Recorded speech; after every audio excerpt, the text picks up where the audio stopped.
Coming up, the Colorado River is in danger, and we visit with the Muskogee Creek Nation in Oklahoma. Plus, an award-winning artist takes bold steps. I am Aaliyah Chavez. Join us for those interviews, plus headlines from the ICT Newscast. Arizona State University welcomes 3,500 Indigenous students from Arizona and across the nation. It serves one of the largest populations of Indigenous students among U.S. colleges and universities. We created a sense of place for tribal nations to create futures of their own making through community outreach and research, taught by world-class Indigenous faculty where they see a reflection of themselves and their experiences. Find community at ASU.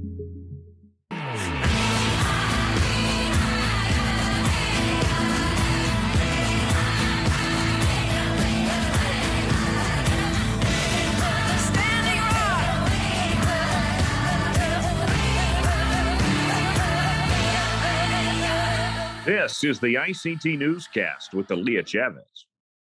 Go'atsi Hopa. Thank you for joining us. Today, people around the globe are celebrating Earth Day, but how much is really being done to save the planet? The latest science from the Intergovernmental Panel on Climate Change could not be more clear. Our world is not on track to meet the global rise in temperatures to 1.5 degrees Celsius. Or, as the United Nations puts it, the window is closing rapidly despite available solutions. It is now urgent that countries step up climate action. This week is a great example of what is being done in spite of those who ignore climate change evidence. The Interior Department announced new rules for oil and gas leasing on federal lands this week.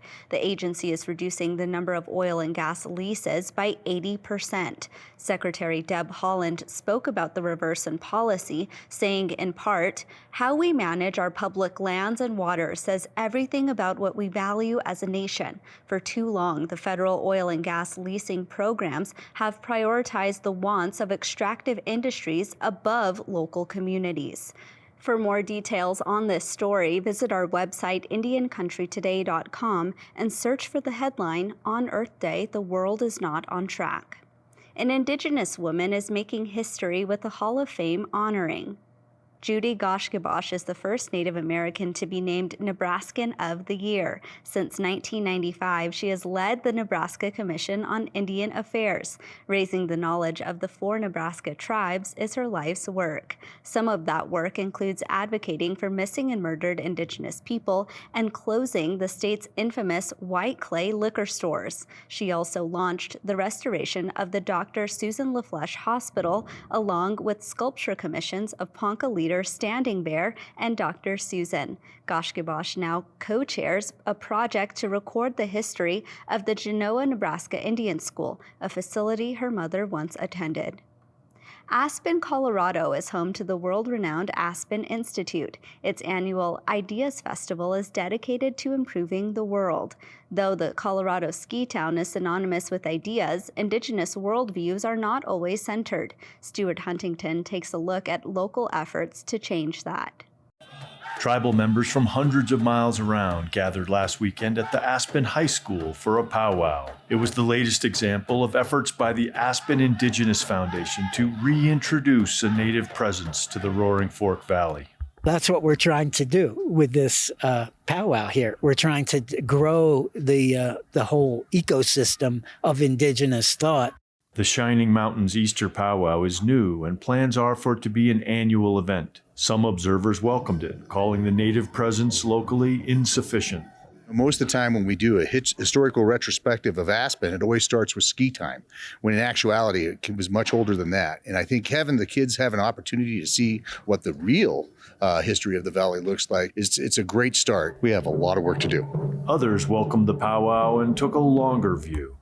Reginald Lopez came to the powwow from the nearby Ute Mountain Ute Reservation. This is an area that's pretty sacred to us. Lopez praised the efforts to increase Native presence in his homeland, but stressed that it never left. It always has been here. So we always say the spirit is here and it will always stay here. Look at what is happening now. Some spirit came and got into somebody's head and brought these people back here again. You cannot always take from earth. You have to give back. In Aspen, Colorado, Stuart Huntington, ICT. This is the first traditional multi-day powwow hosted in Aspen, and the plans are for it to become an annual event. A night of honoring, that was the site Wednesday night at the iconic Merry Monarch Festival on the Big Island of Hawaii. These hula dancers once graced the Lexington Hotel stage in New York City. The performances started in 1937 when Hawaiian musician Andy Iona opened a show at the most popular Polynesian supper club in the U.S. All these years later, Merry Monarch Festival organizers wanted to honor these highly skilled dancers. They accepted their recognition, and they took to the stage once again to dance. Well, those are the headlines for the ICT Newscast. Coming up, stories from Oklahoma and the Muskogee Creek Nation. But first, the Colorado River is the lifeblood for 7 states and 2 countries, including 30 indigenous nations. We find out why it's America's most endangered river.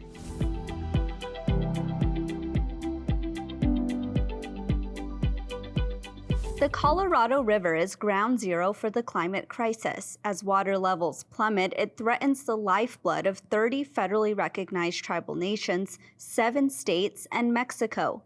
Daryl Vigil is the water administrator for the Jicarilla Apache Nation, and he serves on the board of trustees for the Colorado River Water Users Association. I'm very very honored to work with American Rivers and putting together some video and some communications to the broader, hopefully, world in terms of what's going on with the Colorado River. And as you mentioned, it provides water to 41 million people, 7 basin states, 2 countries, and particularly 30 tribal sovereigns who've been in the basin for millenniums, and finally starting to get the recognition that tribes have been trying to tell the greater basin for a long time in terms of the extreme nature and the urgency of protecting the river in terms of what we've been noticing with climate change and hydrology, and now the aridification of the Southwest. Vigil calls for extreme measures and cooperation to improve the management of the Colorado River. The current structure of governance that manages the law of the Colorado River is at collapse and has been at collapse for a while in terms of water allocation.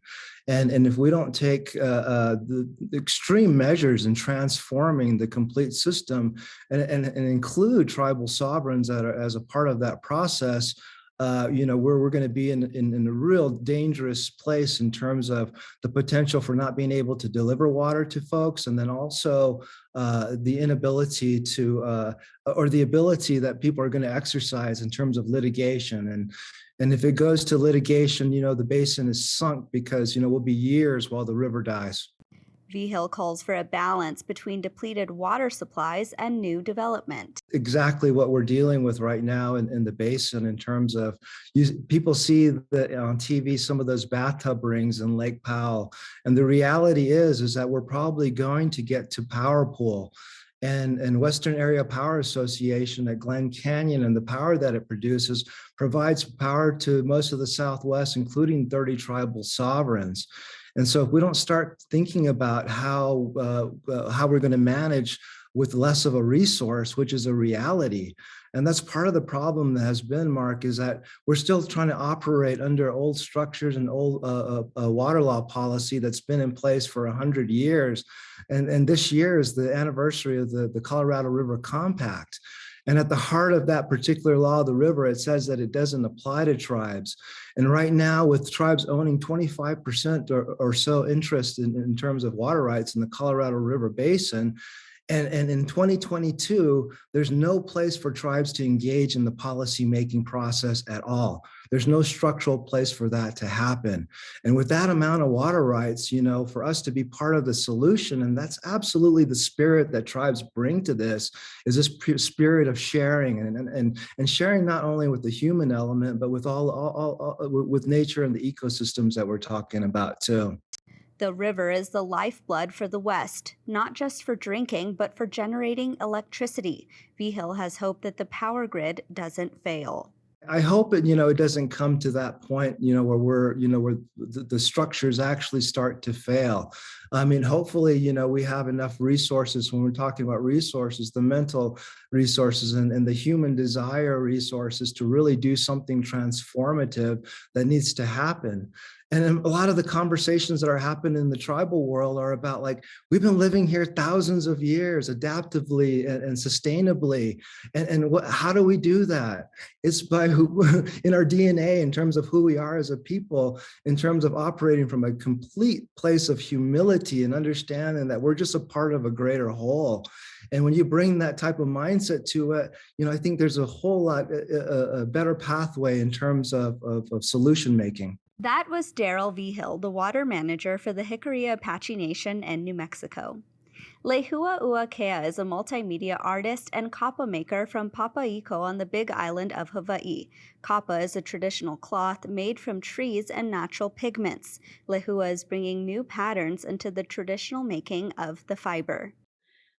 It doesn't just begin with making the bark cloth itself or making the tools or even creating the patterns. It really starts with learning your trees and learning the materials that you work with. And so from raising the trees until they're about 18 months to 2 years old, you harvest. It's a process of stripping the bark, peeling it away from the tree, peeling it down even further, and a repetitive process of beating, soaking, beating more, felting the fibers together. And then finally you can create all the patterns and painted elements on the finished cloth. The cloth has many practical and ceremonial uses for Kanaka Maoli or Native Hawaiians.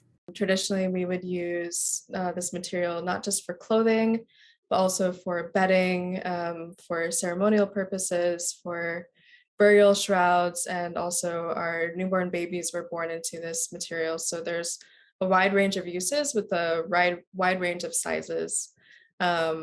Bed sheets maybe being the largest. And so that would be probably at least, I want to say 6 trees wide. And through a continual process of beating and felting the fibers together with special beater tools, that's how we would create larger sheets put together. As someone who represents a new generation of artisans, Lehua Uakea wants to honor the centuries-old tradition. There's a lot of responsibility in being part of the next generation of kapa makers. And part of that is understanding where this tradition is coming from and respecting the patterns and their lineage. A lot of the patterns that I am able to use are free of restrictions. We call them noa. They're free of kapu, so we can use them without large concern overall. Other patterns are more restricted to certain family lines, certain islands, or specific individuals. And so you really want to make sure that you're understanding where the patterns are coming from before using them in your own work, possibly inappropriately. So I use a mix of the restriction-free patterns and patterns that I create myself, so that we're not only reviving this practice, but adding to it and creating new ways to tell new stories, and so that my descendants and their descendants have new patterns that I've created as a contemporary maker, so that we can continue passing this work down. That was kapa maker Lehua Uakea. When we come back, 2 stories from Oklahoma. Stay with us.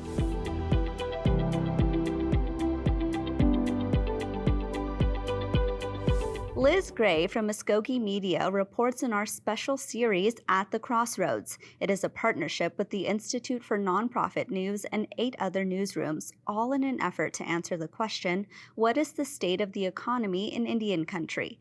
Agriculture is a strong force for the Muskogee Creek Nation. As part of CARES Act funding, a meat processing plant is becoming an economic driver, and ranching has a long tradition. The history runs deep. It goes all the way back from whenever the people ended up here after forced removal from the southeastern area of the United States.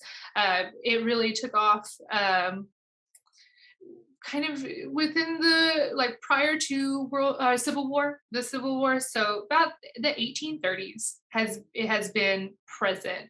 and it has went up and down. And I think that has a lot to do with the Civil War's president kind of destroyed this area for tribal nations, and they had to rebuild in that time. And then you had allotment, which, spread out land. So that made it difficult. And so it has just been more recently that tribal nations, especially within this area, have had the financial opportunity to invest into agriculture. Gray talks about the value of the agribusiness for future generations. It feels like they're really wanting to invest in future as far as agriculture for the youth and creating opportunities like USDA level jobs. And they want them to be able to feel like they can stay home and stay within the reservation and be successful in agriculture. So they have a youth ag program that has livestock shows. They have about 300 participants in that, and that has grown. Since 2017, they had 50. And so it's grown, quite a bit. And now they're putting more effort into building a youth educational center for agriculture and greenhouses and just, connecting our youth to the earth. That was Liz Gray of Muskogee Media. Free press is central to democracy, and when it's threatened by government actions, Rebecca Lansbury Baker wants you to know more. She is part of the Sundance Institute documentary film program and a 2022 NBC Original Voices Fellow. Rebecca is a citizen of the Muskogee Creek Nation. She is the executive director of the Native American Journalists Association, which is an organization that advocates for accurate coverage and representation of Indigenous people in media. We have my tribe, the Muskogee Creek Nation, had free press as one of a handful of tribes in 2018 that had free press protection. So out of the 574 federally recognized tribes here in the US, we have this handful of tribes that have free press protections at the legislative level. And the Muskogee Creek Nation was one of them. So they had this, hard fought battle for free press in 2015.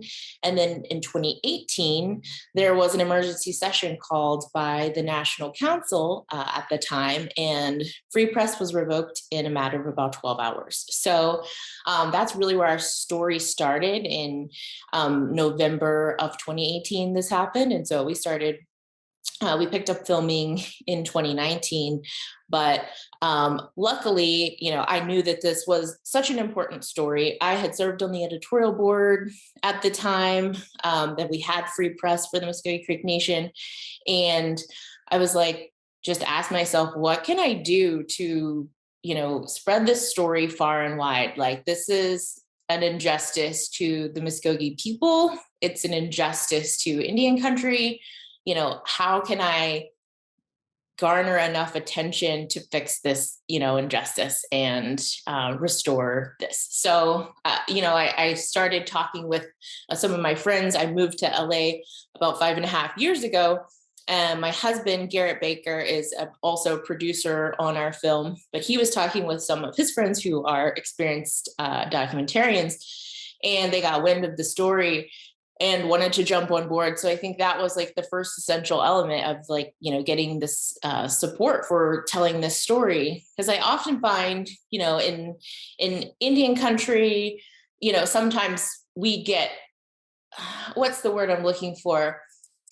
We know this story so well, like we're so, free press and the challenges that come with that, and being, working in tribal media, it's almost just like second nature for us even to overlook them. And working with NAJA at the Native American Journalists Association, this is obviously a challenge that, we are addressing daily and trying to provide resources towards. So, when I'm telling other people outside of Indian country about this story, they're just blown away by the fact that there can be a situation where you can have, tribal media that doesn't have, free press.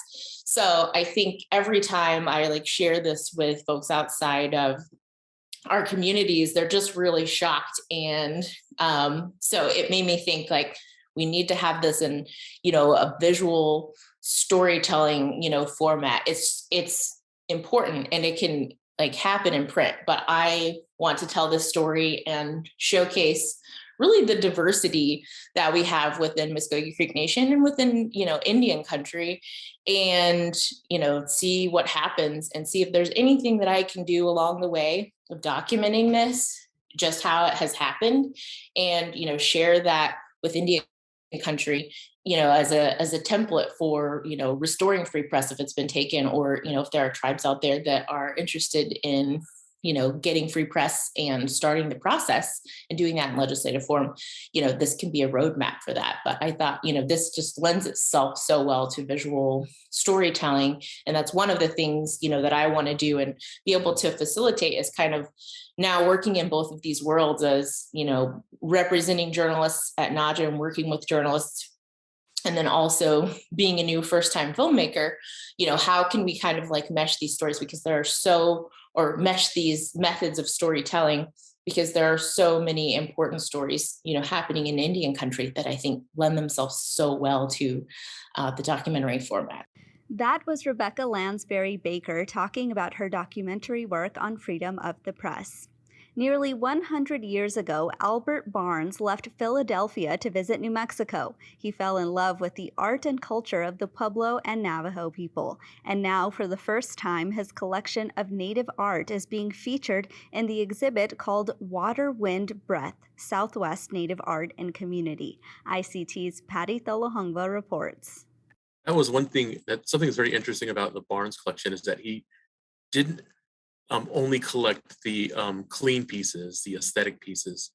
That he would collect pieces that showed what we call indigenous wear. Tony Chavaria is the co-curator of the exhibit Water, Wind, Breath, Southwest Native Art in Community. He says Albert Barnes purchased pottery that had been used because it showed how art was a part of everyday life for Pueblos. In 1931, he attended a deer dance in San Ildefonso Pueblo. Lucy Fowler Williams says it moved him greatly. He wrote to his friend, the painter Henri Matisse at the time, and told him how beautiful the ceremony was. And he wished that Matisse had been there to see the color and the form and the seriousness of the dancers and the community all coming together.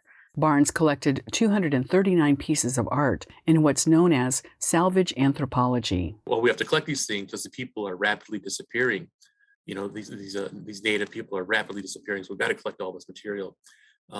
But that we're still here. And that's why the exhibit also includes contemporary native art. I wanted viewers to come away with was knowing for sure that there are many native communities and artists who are just making incredible work today. The exhibit runs through May 15th in Philadelphia. Patty Thalahongva, ICT News. Guggenheim Fellowships were awarded to 180 scientists, writers, scholars, and artists honored across 51 fields of study. Chanupa Hanska Luger is one of them. He is an enrolled citizen of the 3 affiliated tribes of Fort Berthold, making his home in New Mexico after he studied at the Institute of American Indian Art. His work is as bold as the state's landscape. Creativity is in his family. My mother, Kathy Whitman Elquaman, is an artist. And so I kind of grew up in and around the Native American art market. And she raised 5 kids as a single parent on art. And so I knew it was possible. And I think that was the big kind of leap into having the confidence to engage in like a strange economy. Chanupa's work incorporates many kinds of materials. Ancestral Technologies is a large part that utilizes actors, costumes, and the landscape. This piece is,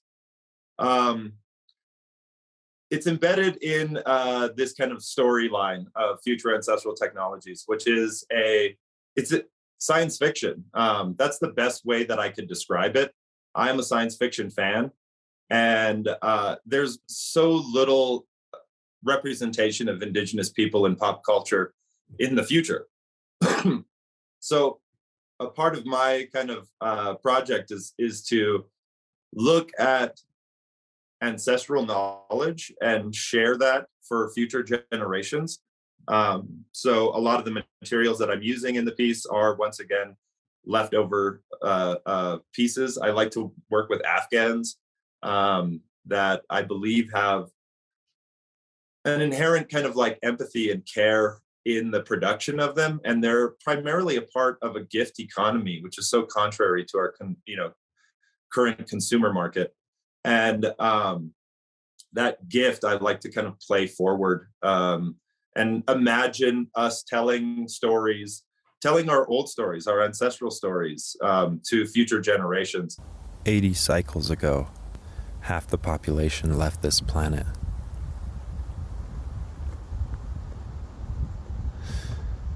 They created huge ships and in the process mined massive chunks of our planet to develop the raw materials into these arcs.